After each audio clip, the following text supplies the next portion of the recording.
Eto na mga idol, tila ba hindi na nakatiis ang pamunuan ng PBA sa mga atletang basketball players na naglalaro sa ibang bansa imbis na sa PBA? Dahil naglabas na nga ng panibagong resolution ang PBA na papatawan ng 3 years ban ang mga PBA players na naglalaro sa ibang bansa.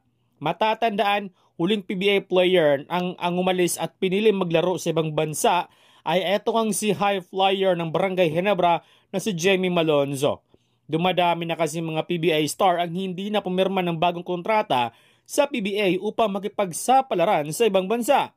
Bukod kay Malonzo ay umalis na rin sa PBA sina Arvin Tolentino at piniling maglaro sa Korean Basketball League at si Will Navarro naman ay maglalaro na rin sa KBL. Wala namang inihayag si Willie Marshall kung papatawan din ba ng ban ang mga players na lumipat sa MPBL. Bukod sa mga players na ito ay mukhang mapupunta na rin sa Liga Overseas atong si Discon Winston matapos itong magpahayag noon na hindi na siya masaya sa pagtrato sa kanya ng Converge. Hindi natin masisi ang ibang mga PBA players na pinili nilang maglaro sa ibang bansa, lalo na yung mga players na patapos na ang kanilang prime.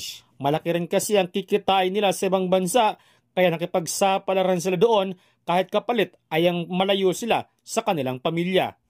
Samantala, bukod sa mga players ay meron din high official mula sa TNT ang aalis na rin sa kupunan.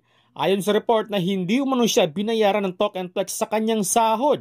Anyari dito sa kupunan ng PBA mga idol, naging madamot na sa pagpapasahod.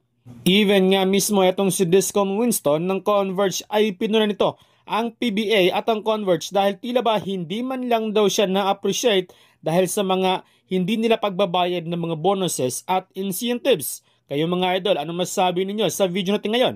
Pag-usapan natin yan sa ating comment section.